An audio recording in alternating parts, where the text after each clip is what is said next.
Ya, saya mau tanya nih Pak Edek. Ya, Kira-kira silakan. akhir tahun ini berapa bisa kita optimis nilai satu CDC, Pak? Nah, jadi begini, dasarnya kita itu saya ngomong juga berdasarkan dengan sesuai bosnya yang ngomong. Bosnya bilang dalam 1, 2, 3, sampai 10 tahun target kita kalau bisa kita akan naikkan kurang dari 10 tahun itu 100.000 kali lipat. Nah, dari segi harga kita tidak bisa ngomong. Kenapa? Karena harga ini fluktuatif. Di saat market itu di luar, di sini banyak pejuang-pejuang kripto itu bisa mendropkan harga dan juga menaikkan harga. Karena kan kita bareng-bareng lagi cari TTC bareng-bareng. Nah, kalau di omongan bosnya, CEO-nya, dia ngomong begitu. 100.000 kali lipat. Berarti 100.000%. Bukan 100% lagi. Nah, kalau $1 100.000 kali lipat berarti kita nggak tahu tuh hitungannya nolnya banyak itu. Begitu, Pak. Yang intinya market utama Bapak harus pahamkan. Di saat ini sekarang Bapak dikasih pencetakan uang rupiah ke Bapak oleh orang Indonesia ataupun Presiden Indonesia. Pak, kalau orang Indonesia ataupun Bank Indonesia ini cetakkan uangnya loh saya kasih sama Bapak.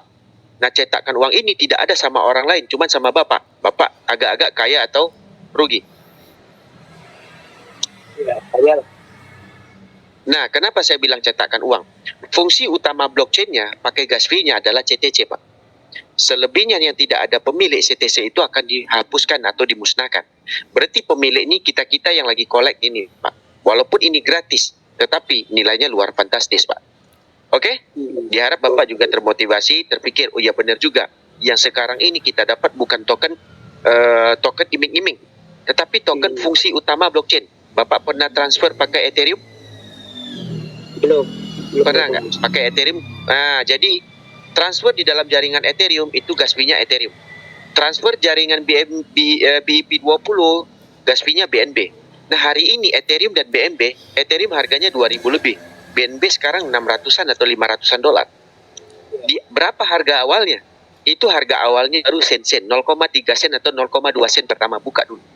Dan juga dia ngasih airdrop dalam sekitar berapa persen untuk user baru. Begitu, Pak. Untuk apa dia kasih airdrop? Sebenarnya airdrop ini adalah fungsi utama untuk meningkatkan holder-holder supaya di mata orang sama persis kayak gini. Bapak punya channel YouTube. Untuk Bapak mau makan gratis di restoran itu, Bapak mau menunjukkan apa? Pasti subscriber Bapak kan? Kalau subscriber Bapak cuman 1.000, orang itu nggak mau kasih gratis punya makan.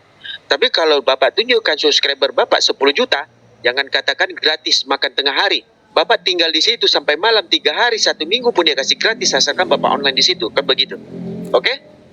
Oke. Alright. Ayo, mau tanya silakan. Mungkin bukan bertanya Bang, tapi lebih ke penekanan atau keyakinan ya. Orang dengar katanya owner nyapin 100 T itu uangnya dari support siapa aja gitu Bang. Mungkin bisa dijelaskan Bang. Nah, 100 T itu begini Bang. Nah, sederhana. Abang pernah pakai GoPay, pertama GoPay dilancarkan dulu. Ya. Pasti pernah kan? Nah, GoPay abang beli di McDonald. Itu cashbacknya 50%. Dari mana duitnya? Sederhana pertanyaannya. Nah, dia kan puterin duit. Ada orang WD. Abang pernah trading nggak? Pernah. Pertanyaan sederhana dulu, biar masuk. Bukan memalukan abang, tidak. Di dalam kripto pernah? Pernah. Di cryptocurrency. Nah, anggap abang sebagai owner. Abang trading doge. Abang langsung beli instan ataupun abang pasang harga? Pertanyaannya, abang pasang harga atau beli instan? Ya, tergantung kebutuhan Bang. Betul. Sekarang owner kan tidak gantung kebutuhan. Dia tergantung siapa yang mau dia beli. Ya. Dia letak contoh ada dana, nggak usah cerita 1 T. Dana 100 juta. Dia letak 500.000 di harga $1. Dia letak 0,9 $500. Dia letak di 0,8 $500. Berarti harga market dibuka itu $1 atau 0,8? Abang? 0,1 kan? Ya, Karena udah ada pembelian di 0,1. Nah, nanti kalau saya terjual, dapatlah 500.000. Adakah saya langsung WD? Ataupun coba lagi mendapatkan skala yang besar? Ini momentum nih. Kita trading itu waktu ada candlestick yang bergeraknya kayak orang gila. Kayak nadi, tungtang, baru kita trading. Nah, berarti kalau saya ingin yang lebih banyak, saya pasti pasang lagi. Saya dapat di harga $1. Saya pasang di harga 0,8, di harga 0,7, di harga 0,6, di harga 0,5, di harga 0, dan terjadilah dorongan trading itu dengan mekanisme yang tidak bisa dibendung lagi. Tadi ada 1, sekarang ada 2, 3, 4, 5, dan terjadilah sesuai nggak dengan perjanjian owner harga satu market. Nah, di saat kita membunuh di antara satu sama lain, pengen mencari USDT yang banyak dan pengen cari token yang banyak, pasti nanti ada yang rugi. Rugi di mana? Beli di mahal, sekarang dia hold. Tiba-tiba dapat beli yang murah, mekanismenya dia nggak mau jual. Kan terjadi begitu di dunia kripto, Pak. Ya, Benar kan? scalping. Agak-agak uangnya 1T tadi keluar atau tidak? Tidak keluar. Berputar di situ menjadi volume trading dan menciptakan market cap yang membludak. Kenapa? Aku udah ada 10.000 token. Sekarang aku udah menghasilkan 15.000. Paling aku WD cuma 3.000. Selebihnya aku gunakan lagi untuk trading. Momentum trading itu bukan datang setiap kali. Setiap kali kita bercerita tentang cryptocurrency, 1 tahun naik, 3 tahun rugi. Begitu cryptocurrency setelah halving. Tetapi di saat momentum, nah ini kita udah tahu nih siapa pemilik yang terbanyak. Kenapa? Nah ini di saat kita menggunakan CTC ini. Mencari CTC dengan gratis, dan owner menyiapkan dana untuk putaran pertama, dia membeli dengan skala-skala yang berada supaya candlestick itu berjalan. Agak-agak masuk nggak dengan apa yang saya ceritakan tadi, Bang? Jaring duit. Ya, masuk. Nah, jadi agak-agak uangnya 1T itu keluar atau tidak? Sama kayak GoPay. Abang selama ini top up GoPay, beli ini beli itu. Agak-agak uang keluarnya berapa? Karena ada uang keluar. Dia nggak ada bangunan yang harus dibayar. Dia tidak ada pekerja yang harus dibayar. Dia tidak harus kasih THR. Nah, ini juga begitu. Dia mempunyai anggap 10 juta, yang sekarang ada 15 juta, anggap 10 juta berjalan. Dia menyiapkan dana. Nah, yang dia siapkan dana yang paling rendah. Di 0,000 sekian, LP dia letak 500T. Agak-agak sampai nggak ke situ? Susah. Nilainya banyak token kita, tetapi dari nilai dolarnya kecil. Dia salah atau tidak? Tidak. Karena dia udah mulai dari harga $1. Kalau abang jadi owner, abang melakukan hal yang sama, ataupun abang letak semuanya 500T itu di $1. Nah, Ya. itu kita bisa melihat kebijakan owner atau owner itu bego. Benar kan? Ya, betul. Nah, berarti udah paham. Makanya aku tanya, kita ada soal jawab, abang tanya, saya jawab. Kenapa? Kita melakukan hal yang sama di trading. Anggap sekarang kita langsung masuk di market BTC. Begitu juga teman-teman kemarin waktu kita trading di iGate. Kita menggunakan robot dan segala macam. Tetap ada error dan segala. Tetapi market kita tidak bisa kondisikan. Bila dia drop di bawah kita udah floating di atas. Nah, di sini kita tahu token supply ada 10 miliar, jumlah udah dapat berapa? Nanti kan banyak nih. Di antara banyak-banyak kita ini, pasti ada sedikit yang paham trading. Nah, ada yang panic sale, ada yang dapat untung. Itu momen kita. Kita mau beli lebih murah. Nah, nanti kalau ada yang orang yang punya token lebih banyak, kita bisa buat rumus di grup. Ayo jual aja, nanti harganya jatuh lagi. Ini bukan Bitcoin yang bisa di mining lagi. Ini tidak bisa di mining lagi. Kita buat rumor aja supaya apa? Kita butuh token itu supaya banyak di kita. Nah, setelah banyak di kita hold. Nah, kita buat lagi network. Contoh buat staking lah, kayak Bapak tadi. Kita buat platform loh, Bang. Nah, bagaimana mau buat platform? Kalau holdernya kita sedikit. Kalau holder token ini kita yang punya, majority kita yang punya, jangankan token kita buat. Kontrol harga aja kita bisa. Oke? Oke. Ada pertanyaan lain? Silakan. Mantap, Bang. Mantap. Ada pertanyaan lain? Artinya owner ini bakal pasang dinding paling rendah ya? Benar, pasti dong Bang, pasti. Dia pasti nunjukkan LP. Sama kayak kita add LP. Dia add LP sekian miliar dengan jumlah supply token sekian aja yang dimasuk. Yang selebihnya owner hold, yang di market kan nggak bisa WD. Orang beli itu nggak bisa terbeli semua. Karena kan yang disesuai harga. Matematika itu nggak bisa ditipu punya. Benar Bang kan? Ya. Nah, alright. Berarti kita udah paham sedikit-sedikit. Teman-teman pasti paham punya. Kalau yang udah trading pasti paham. Tidak ada sistem ini dia letak di harga 1, rugi lah. Nah, nanti bila harga udah jatuh, dia lihat nih, dia bisa tahu karena blockchain dia punya. Dia boleh tahu dan juga dia punya exchanger.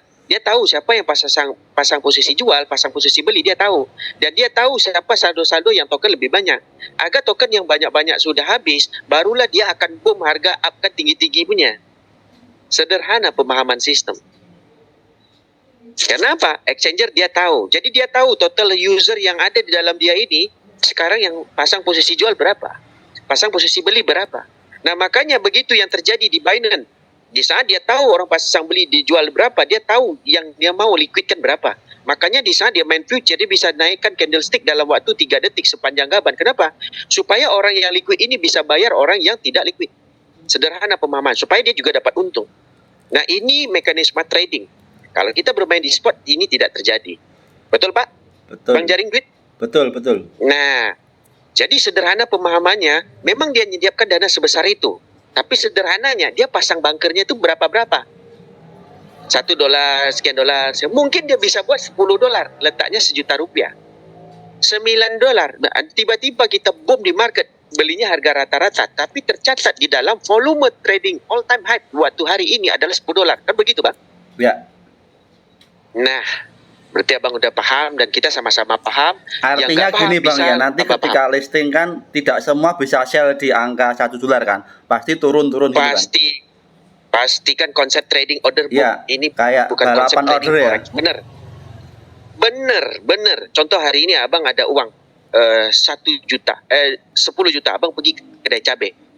Ada orang tinggal tulis cabai 1 kilo, saya mau beli 1 juta. Tetapi saya mestandbykan uang 500.000 sekian, yang paling rendah abang letak, saya standbykan bisa beli 6 juta. Pasti tengkulak itu bilang, ya udahlah, beli satu-satu, mendingan saya beli yang semua ini yang murah. Kan begitu, Bang? Ya, borongan. Betul. Nah, kan sistem trading cryptocurrency konsep lelangan. Sesuai ambil, sesuai enggak. Tapi kalau beli instan itu mempengaruhi. Itu namanya retail dan high frequency trading. Makanya robot nanti akan ada di Tantin. Di saat robot ada, dia akan ada terciptanya robot grip. Mahal jual, murah beli. Mahal jual, murah beli. Nah, itu bagaimana modalnya? Nah, sekaranglah posisinya bagaimana kita mau collect modal secara besar. Kita di saat harga market dibuka, kita harus ada 2 senjata. Harus ada CTC dan harus ada USDT. Jadi kita bisa buat market itu berfluktuatif. Oke? Oke, terima kasih. Sama-sama, Bang. Sama-sama. Oke, teman-teman. Assalamualaikum. Selamat siang. Jadi kita mulaikan perbahasan kita selanjutnya tentang untuk pemahaman Tantin ya, supaya kita koneksi semuanya. Tadi saya cuma open untuk pertanyaan, akhirnya panjangan juga kita jawab, dan akhirnya teman-teman juga ada yang paham. Oke, hari ini kita berbahas bukan untuk KYC bagaimana pendaftaran, tetapi bagaimana polanya CTC ini bisa dapat untung. Pertama, pola CTC dapat untung, mekanisme yang kita contohi, Indodax aja bisa bertahan sampai sekarang. 8 ke udah berapa tahun? Kenapa? Pajaknya luar biasa. Pajak transaksi kripto di dunia ini itu transaksinya luar biasa. Tetapi di Tantin ini bukan menyediakan cuma exchanger. Dia juga menyediakan robot trading, dan dia juga menyediakan future trading, dia juga menyediakan spot trading, dia menyediakan juga tempatnya token itu berlari ke sana kemari, yaitu blockchain-nya sendiri. Nah, blockchain-nya ini yang paling sekarang up to date-nya sederhana.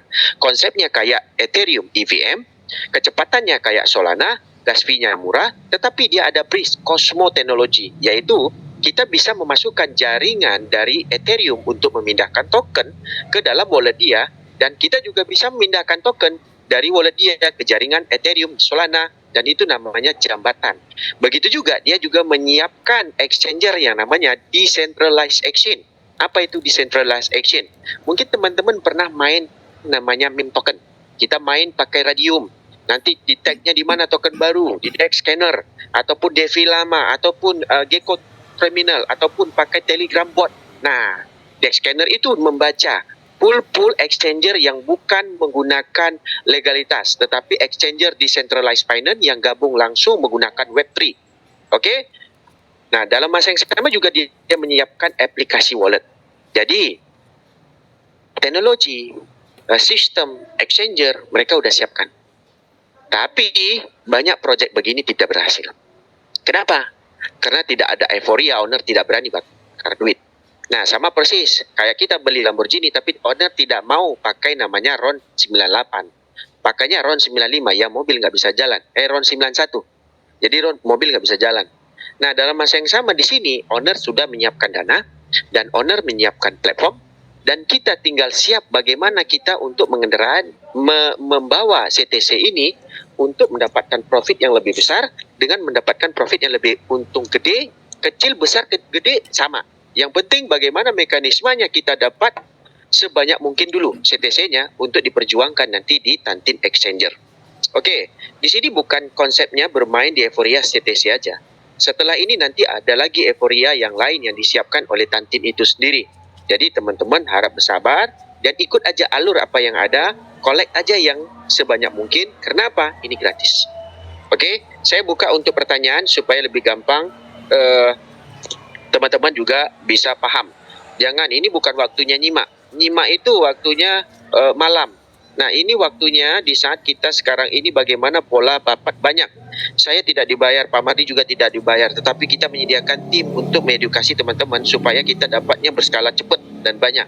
Kita udah dikejar waktu. Kalau nggak salah sisa 33 hari ataupun 32 hari lagi. Untuk CTC ini didapatkan secara gratis dan juga secara networking. Oke teman-teman, mau bertanya silakan. Jangan malu, jangan sungkan, jangan segan. Saya nyambung sedikit Pak Hendrik. Silakan.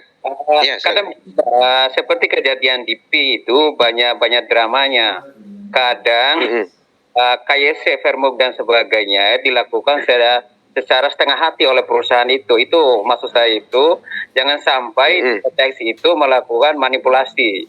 Istilahnya menggagalkan anggota-anggota yang sudah melakukan Vermog. Pada dasarnya mereka sudah bagus sinyalnya, sudah bagus fotonya, tapi digagalkan seperti ini. Jangan, mungkin itu masukan buat saya, buat perusahaan itu jangan sampai dan kepercayaan integritas daripada perusahaan itu turun gitu Pak. Ya, ini bagus juga kemasukan, tapi saya jelaskan secara detail sama Pak Dima. Jadi begini, kenapa kayak P Network dia melambatkan? Karena tokennya dengan website bego, dengan sistem yang bodoh juga bisa di mining. Dan dia membuat kayak gitu supaya orang ini dia perkecilkan dapatnya. Ada yang di lock 6 tahun. Tetapi kalau di Tantin mereka mau cepat supaya apa? Supaya putaran yang ada di exchanger mereka itu ada namanya user yang wujud. Nah, di sini tidak akan berlaku begitu. Tidak dipermudahkan karena Tantin tidak mudah dapat. Kita tidak main senang dapat itu, tapi dalam sistem Tantin kita harus ada KYC. Nah, makanya dari KYC baru dapat 100. Jadi tidak dipersulit untuk dari segi namanya KYC Vermog dibekal.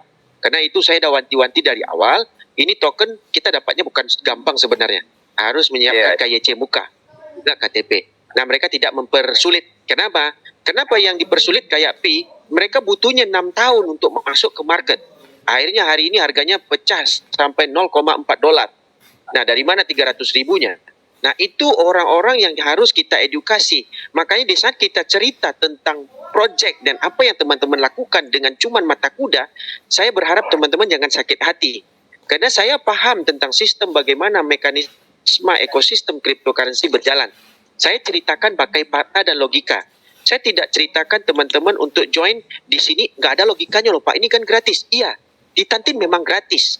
Tetapi saya melihat ownernya punya duit yang memang ada di standby-kan untuk mau bagi-bagi. Tetapi cara bagi-baginya gimana? Ya kita harus namanya memasukkan banyak-banyak token CTC. Begitu cara baginya. Beda dengan P. Kalau kita cerita P kenapa dipersulit 6 tahun KYC-nya berlaku, saya juga ada di dalam P. Tapi dalam masa yang sama saya melihat ini cuma penyimpanan data. Itu benar-benar collect untuk data. Dia tidak bersungguh-sungguh untuk menaikkan kripto dengan namanya konsep dan juga ekosistem.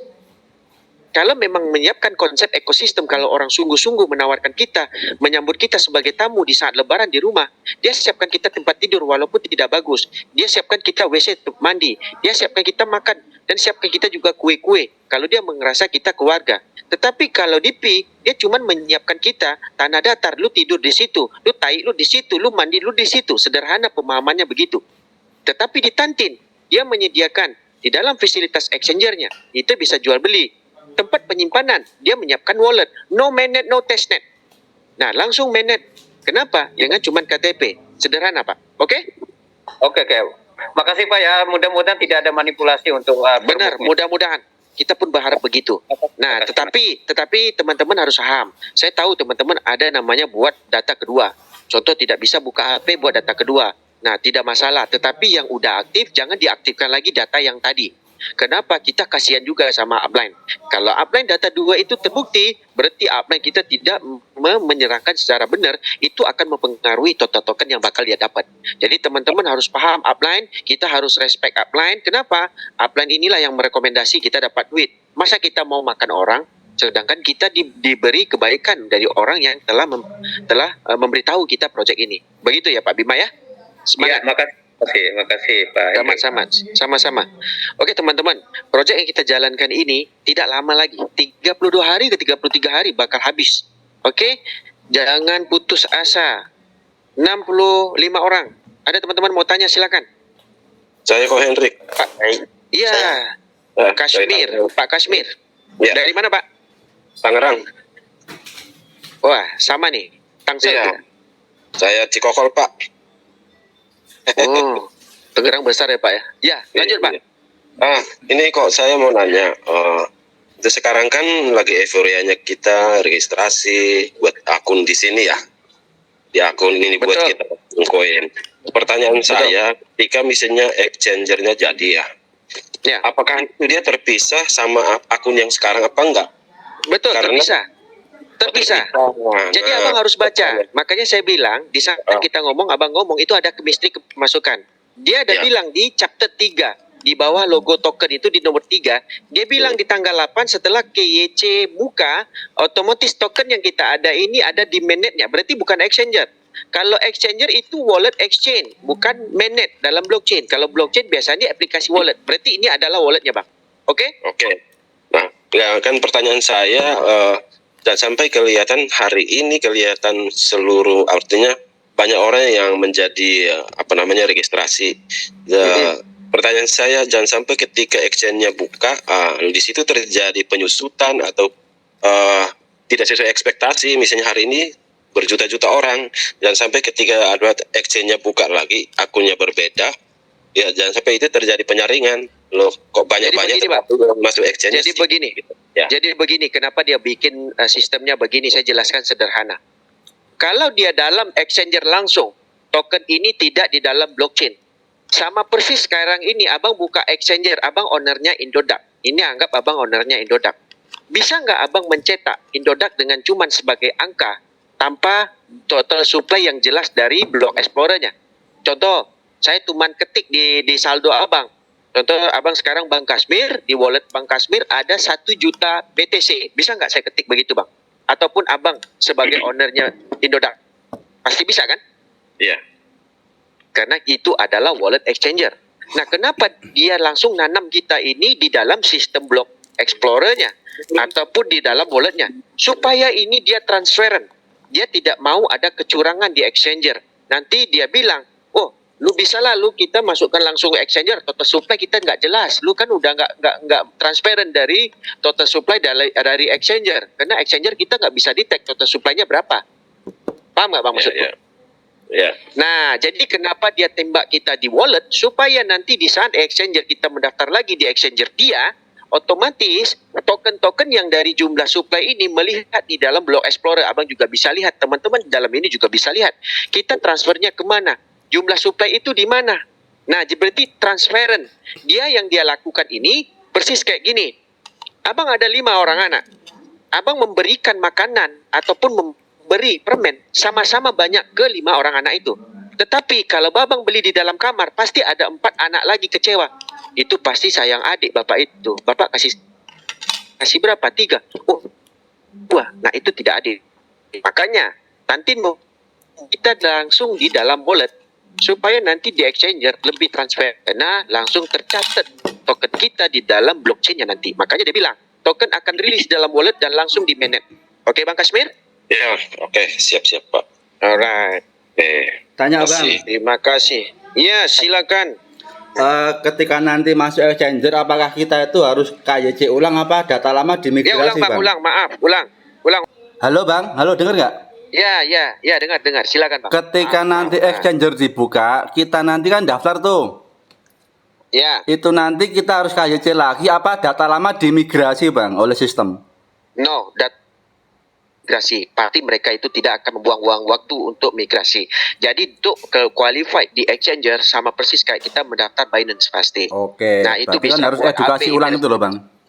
Benar, edukasi ulang untuk pendaftaran nanti untuk exchangernya. Kan exchangernya nanti opening juga di bulan 5 nih. Nah, nanti kita sama-sama. Pokoknya kita ikut alur dulu. Tetapi alurnya memang begitu. Yang ini wallet, exchanger. Kenapa langsung di wallet? Supaya lebih transparan kita nanti sama-sama. Berapa jumlah token yang disimpan oleh owner, dari holder kita bisa ngeliat. Total holder dari berapa. Lalu ada berapa token-token holder yang besar-besar, bisa dilihat. Jadi di situ nanti bisa memainkan harga, kita juga bisa menganalisa sama persis kayak kita mau memancing di laut. Air mau hujan atau tidak, pasti lihat dulu ramalan cuacanya. Kan begitu, Bang? Oke, terima kasih. No, Bang. Sama-sama, Bang, sama-sama.